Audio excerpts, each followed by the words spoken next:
Okay guys, so heart की working के बाद कुछ टर्म्स हैं जो हार्ट की वर्किंग से रिलेटेड है, हार्ट के फंक्शन से रिलेटेड है. So let us discuss this terms. In terms में सबसे पहले बात करेंगे कार्डियक आउटपुट. कार्डियक आउटपुट क्या होती है? कार्डियक आउटपुट का मतलब है कि एक मिनट में आपका हार्ट कितना ब्लड पंप करता है, कितना ब्लड बॉडी के अंदर पंप करता है, उसको बोलते हैं cardiac output. Cardiac means heart और आउटपुट मीन्स एक मिनट में कितना ब्लड पंप करेगा. सो सिंपल कार्डियक आउटपुट एक मिनट में कितना हार्ट पंप करेगा, उसका एक फॉर्मूला है. That formula is called heart rate. Heart rate into stroke volume. Heart rate आप सबको पता है क्या होती है? हार्ट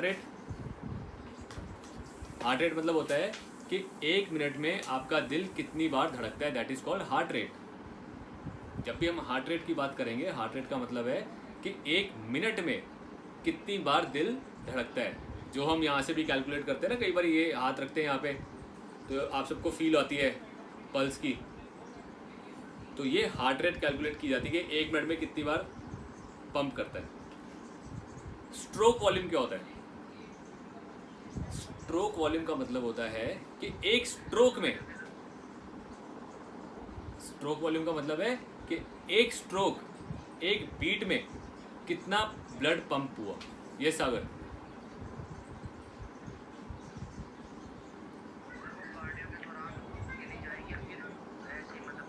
रेस्ट पे, ड्यूरिंग रेस्ट जब आप बैठे हो, जब आप कुछ नहीं कर रहे, मैं उस टाइम की बात कर रहा हूँ कि कार्डियक आउटपुट का मतलब ये रेस्ट में भी ले सकते हो, आप भागते हुए भी ले सकते हो. लेकिन कार्डियक आउटपुट का मतलब क्या हुआ? एक मिनट में हार्ट ने कितना ब्लड पंप किया, which means heart rate into stroke volume. Stroke volume का मतलब क्या है? स्ट्रोक वॉल्यूम मीन्स एक स्ट्रोक में, वो जो एक बीट है, एक बीट में कितना ब्लड पंप किया. यस, सॉरी आपकी आवाज नहीं आ रही.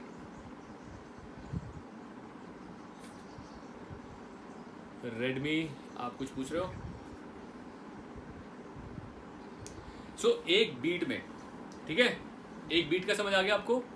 मीन्स एक बीट, वन बीट कितना पंप आउट हुआ.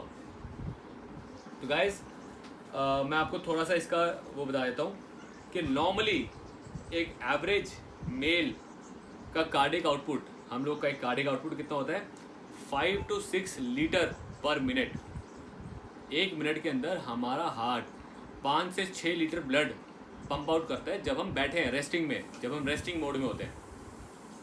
ठीक है, when we are into resting mode, उस टाइम पे 5 से 6 लीटर पर मिनट पंप करता है हमारी बॉडी के अंदर. मतलब जो हमारा लेफ्ट हैंड साइड है, लेफ्ट हैंड साइड का हार्ट हमारी बॉडी में पंप करता है, लेफ्ट हैंड साइड का पार्ट. और जब हम काम करते हैं, काम in the sense cardio training करते हैं, when we do cardio training, तो ड्यूरिंग दैट ट्रेनिंग ये 20 से 25-35 लीटर तक एक मिनट के अंदर ब्लड सप्लाई करता है हमारी बॉडी को. मतलब 5 टाइम्स हो जाता है, 5 गुना. अभी 5 से 6 लीटर है, और जब आप वर्कआउट करते हो, कार्डियो, स्पेशली कार्डियो वर्कआउट करते हो, तो ये 25 से 30 लीटर तक एक मिनट में सप्लाई करता है. इतना फास्ट, तभी तो वो blood fast, heart rate fast होती है, धक धक धक धक धक धक, वो फटाफट ब्लड पंप कर रहा है. तो कितना ब्लड पंप कर दिया? 25 से 30 लीटर एक मिनट में. इतनी तेज पंपिंग शुरू हो जाती है. क्लियर है? एक मिनट में कितना पंप आउट किया. Second is stroke volume. Stroke volume मतलब कि एक स्ट्रोक पे कितना पंप किया एक बारी में. नॉर्मल जब हम बैठे हैं, जब आप नॉर्मली बैठे हो, तब एक बारी में कितना पंप करता है ब्लड? तो somewhere around during rest 80 ml, मतलब एक बीट में 80 ml के आसपास, मिलीलीटर ml, 80 ml के आसपास ब्लड पंप होता है हमारी बॉडी में एक बारी में. आपकी बुक्स में दिया हुआ है. और जब आप ट्रेनिंग कर रहे होते हो, ड्यूरिंग ट्रेनिंग 110 ml, ज़्यादा, क्योंकि ज़्यादा तेज़ हार्ट बीट करता है, तो ज़्यादा 110 ml ड्यूरिंग ट्रेनिंग. तो जब भी आप ट्रेनिंग करोगे तो डेफिनेटली ज़्यादा तेज़ पंप करेगा, और ज़्यादा पंप करेगा तो उसकी वजह से बढ़ जाता है। Let us talk about heart rate. What is heart rate? Heart rate means 1 minute में आपका हार्ट कितनी बार पंप किया, कितनी बार बीट किया, that is called heart rate. So guys, heart rate, normal heart rate कितनी होती है? एक बंदे की एक नॉर्मल हार्ट रेट का रेंज क्या है? दैट इज जनरली हम बोलते हैं 72 बीट्स एक नॉर्मल हार्ट रेट है। अगर मैं नॉर्मल आपको एक रेंज दूँ, रेंज 60 to 80 की रेंज जो होती है that is a normal range. 60 beat से लेके 80 बीट्स, 60 to 80 बीट्स जो है वो नॉर्मल रेंज है। तो अगर मैं कहूँ किसी की 60 है, what does it mean? Heart rate जितनी कम है उतना अच्छी बात है, उतना वो इंसान फिट है। हार्ट रेट ऐसी चीज़ है जितना कम है उतना फिट है। और रेस्टिंग में, अगर मैं रेस्टिंग मोड में हूँ and my heart rate is 64 65, very good. अगर कोई इंसान रेस्टिंग बैठा हुआ है, रेस्ट कर रहा है और उसकी हार्ट रेट 80 85 जा रही है, that is a bad thing. Bad thing क्यों है? कि उसके हार्ट को ज़्यादा काम करना पड़ रहा है, ज़्यादा धड़कना पड़ रहा है बैठे बैठे भी, ठीक है, वो अनफिट है। सो जितनी ज़्यादा हार्ट रेट है that means he is unfit, जितनी कम है that means he is fit. Resting में, स्पेशली रेस्टिंग में, क्योंकि जब भी कोई इंसान वर्कआउट करेगा, काम करेगा, ट्रेनिंग करेगा तो हार्ट रेट बढ़ जाती है। इवन जैसे मैं अभी बोल रहा हूँ, मैं कंटिन्यूसली अगर बोलूँगा तो मेरी हार्ट रेट नॉर्मल से थोड़ी ऊपर आ जाएगी। क्यों? क्योंकि एनर्जी लग रही है। एनर्जी लगने के लिए हार्ट को सप्लाई तेज़ करनी पड़ती है, ठीक है। चाहे आप बोल रहे हो, चाहे चल रहे हो, अगर जितना आप ज़्यादा इंटेंस काम करोगे उतना हार्ट रेट बढ़ता रहेगा। तो ये इस चीज़ को हमें ध्यान में रखना है कि जितना कम हार्ट रेट है रेस्टिंग में उतना इंसान फिट है, और जितना रेस्टिंग में हार्ट रेट ज़्यादा आ रहा है वो अनफिट है। तो हार्ट रेट को फिट करने के लिए, हार्ट को, स्पेशली हार्ट के मसल को फिट करने के लिए कार्डियो एक्सरसाइज ही काम करती है, ठीक है। रनिंग, जॉगिंग, साइकिलिंग, स्विमिंग, ये एक्सरसाइज ही हार्ट को फिट करती है, बेटर करती है, स्ट्रॉन्ग करती है। सिंपल एग्जांपल देता हूँ कैसे। जब आप अपने मसल को स्ट्रॉन्ग करना चाहते हो तो आप क्या करते हो? आप अपने मसल से बार बार रेपिटेशंस करवाते हो ना, मोर रेपिटेशंस वेट के साथ। तो जब रेपिटेशंस करता है तो मसल धीरे धीरे स्ट्रॉन्ग होना शुरू होता है। ऐसे ही आपका हार्ट कब बार बार रेपिटेशन कंटिन्यूसली बीट करता है? जब आप रनिंग करते हो। जब आप रनिंग करते हो, during that time your heart continuously beat at a faster pace. वो एक फास्टर पेस पे कंटिन्यूसली बीट करता है देर तक। इस वजह से उसका जो स्ट्रॉन्ग मसल है, हार्ट का मसल है, वो स्ट्रॉन्ग होना शुरू होता है। बट जब हम वेट ट्रेनिंग करते हैं, वेट ट्रेनिंग से क्या होता है कि सिर्फ 10 या 12 रेप के लिए आपका हार्ट थोड़ा सा बीट अप करता है, बट उसके बाद रेस्ट कर लेता है। तो उसको कंटिन्यूस लंबा देर तक नहीं बीट करना पड़ता, जिसकी वजह से वेट ट्रेनिंग के अंदर आपका जो हार्ट मसल है वो स्ट्रॉन्ग नहीं हो पाता। तो आपके हार्ट मसल को स्ट्रॉन्ग करने के लिए कार्डियो ट्रेनिंग ही है, उसी से स्ट्रॉन्ग होगा, ठीक है। नेक्स्ट बात करते हैं maximum heart rate. Maximum heart rate मतलब क्या है कि किसी इंसान का मैक्सिमम हार्ट रेट कितना होना चाहिए। हमने एक नॉर्मल तो पढ़ लिया, 60 to 80 एक नॉर्मल रेंज है। What is the maximum range? कितना होना चाहिए? सो गाइस, मैक्सिमम रेंज का एक फॉर्मूला है, that formula says 220 minus age. किसी भी इंसान की 220 में से एज को माइनस कर दो, वो उसका मैक्सिमम हार्ट रेट होना चाहिए। Safer side, on a safer side बात कर रहे हैं, ठीक है। Specially when we are doing trainings, जब हम ट्रेनिंग करते हैं तो आपको उस इंसान को वहाँ तक लेके जाना है।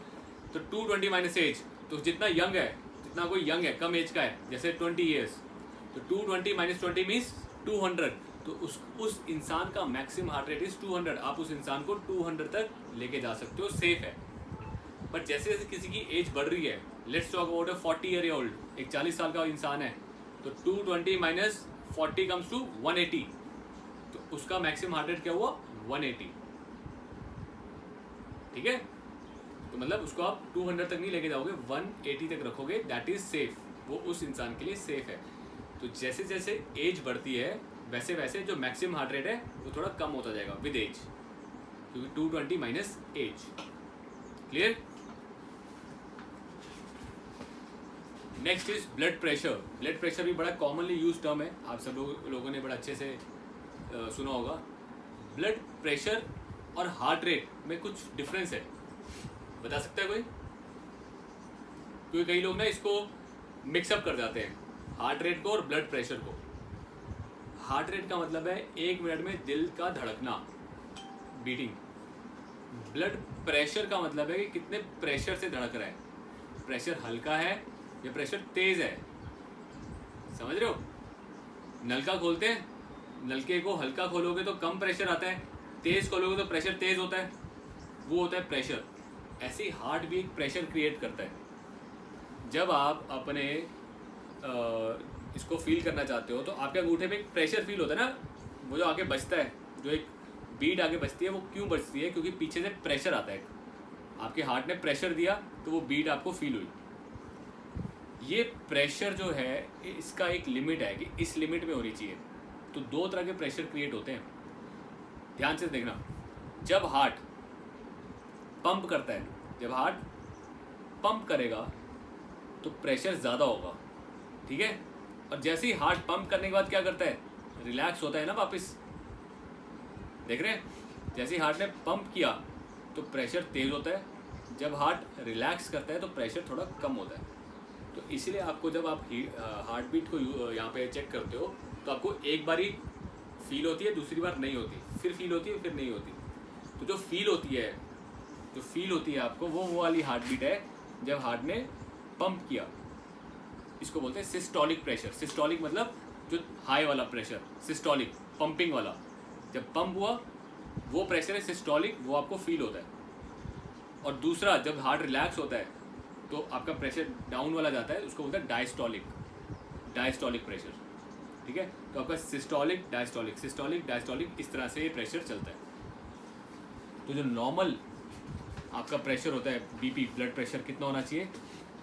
सिस्टोलिक शुड बी 120, सिस्टोलिक मतलब जो हायर वाला है, जो आपको फील हो रहा है, शुड बी 120। डायस्टोलिक जो लोअर वाला है, दैट शुड बी 80। तो 80/120 का प्रेशर जो होता है ये एक नॉर्मल रेंज होती है, जिसे नॉर्मल रेंज। अगर ब्लड प्रेशर एक डायस्टोलिक हो गया छोटा वाला, सिस्टोलिक जो आपको फील होता है हायर वाला, अगर सिस्टोलिक 120 से 140 हो जाएगा तो कोई ज़्यादा दिक्कत नहीं है, ठीक है? ज़्यादा दिक्कत नहीं है। बट अगर डायस्टोलिक वाला 80 से 90 हो जाएगा तो ज़्यादा दिक्कत है, विच इज़ मोर हार्मफुल। ये ज़्यादा सीरियस बात है। तो डायस्टोलिक का प्रेशर कहीं ना कहीं ठीक रहना चाहिए, मतलब उसी रेंज में रहना चाहिए 80 के आसपास। सिस्टोलिक का प्रेशर थोड़ा बहुत ऊपर नीचे होता है, चल जाता है। तो आपको इन चीज़ों का हमेशा ध्यान रखना। डायस्टोलिक एंड सिस्टोलिक मीन्स नीचे वाला प्रेशर जो 80 वाला है वो 90 हो रहा है तो ज़्यादा दिक्कत आती है, बट 120 वाला 140 हो जाएगा तो इतनी दिक्कत नहीं है, चलता है, ठीक है? तो जैसे 120 के 140 हो गया ना, ऐसे 140 से 160, 180, 200 तक भी चला जाता है प्रेशर। कैसे? जब आप ट्रेनिंग करते हो, जब आप वेट ट्रेनिंग करते हो तो आपका डायस्टोलिक और सिस्टोलिक प्रेशर बढ़ता है, स्पेशली हैवी वेट ट्रेनिंग में।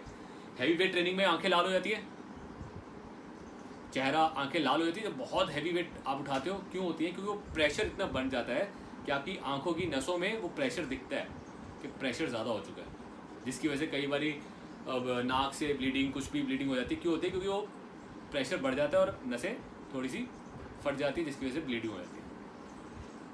तो हैवी वेट ट्रेनिंग करने जाओगे तो ये प्रेशर बढ़ता ही बढ़ता है। तो इसलिए बहुत हैवी वेट ट्रेनिंग नहीं, मतलब उस लेवल को झेलना आपको पता होना चाहिए कहाँ तक झेलना है, ठीक है? बहुत हैवी वेट में भी कहाँ तक आप झेल सकते हो।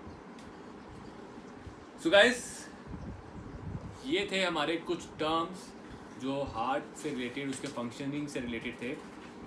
Cardiac output, stroke volume, heart rate, maximum heart rate and blood pressure. As a trainer आपको ये सारे बहुत अच्छे से पता रहने चाहिए कि क्या है। सो किसी को कोई डाउट है इसमें तो आप पूछ सकते हो। नेक्स्ट इसके बाद हम लोग डिस्कस करेंगे डिसऑर्डर्स। हार्ट के डिसऑर्डर्स क्या है? तो जो आपको मैं डिसऑर्डर्स की बात कर रहा था हार्ट के साथ, कार्डियोवैस्कुलर डिजीज़ बेसिकली क्या होती है?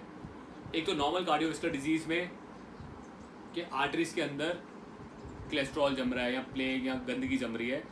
क्या है वो? कि आपकी जो आर्टरीज या वेन्स हैं, उन वेन्स के अंदर कुछ जमना शुरू हो चुका है, जिसकी वजह से वेन्स का साइज़ कम हो गया है, वेन्स के साइज़ कम हो गया और ब्लड उसमें ठीक से पास नहीं हो रहा। That is a heart disease. Heart की आर्टरीज को प्रॉपर ऑक्सीजन नहीं मिल रहा, हार्ट की आर्टरीज ब्लॉक हो रही है, तो हार्ट को प्रॉपर ऑक्सीजन नहीं मिल रहा तो हार्ट काम कैसे करेगा? Again heart disease. हार्ट का मसल वीक हो गया है, वो वीक तभी होता है बैठे बैठे कुछ नहीं करते, वो दिक्कत है। आर्थ्रोक्लोरोसिस, आर्थ्रोक्लोरोसिस होता है जो आर्टरीज है उनकी वॉल थिक होना, मोटी हो जाना, वॉल्स मोटी हो गई। फिर एक होता है आर्टरीज या वेन्स का सख्त हो जाना, सख्त हो गया, ये भी दिक्कत है। तो गाइज ये सारी दिक्कतें जो हार्ट से रिलेटेड हैं ये कहीं ना कहीं डाइट और एक्सरसाइज से ठीक हो जाती हैं। प्रॉपर न्यूट्रिशन ठीक लिया जाए और एक्सरसाइज बढ़िया तरीके से की जाए तो ये सब ठीक हो जाती है। लेकिन ऐसा नहीं कि कोई आज हार्ट की डिजीज़ वाला आपके पास आया तो आप उसको एकदम से अच्छी हाई एक्सरसाइज कराओगे, नहीं, क्योंकि उसको ऑलरेडी कहीं ना कहीं ब्लॉकेज है और प्रॉपर पंपिंग नहीं हो पा रही। तो आप उसको बेसिक लेवल से वॉकिंग से शुरू कराओगे धीरे धीरे। पहले उसकी डाइट के अंदर ऑयल वॉयल सब कुछ ख़त्म कराओगे और ऐसी डाइट दोगे जो बॉडी के अंदर जमी हुई चीज़ों को ख़त्म करे, वो डाइट दोगे। प्लस बहुत बेसिक लेवल से एक्सरसाइज शुरू कराओगे। सो बेसिक से धीरे धीरे हम उसको एडवांस पे लेके जाते हैं। तो इन सब चीज़ों से आप किसी के साथ भी हार्ट से रिलेटेड डिजीज़ वाले लोगों के साथ काम कर सकते हो।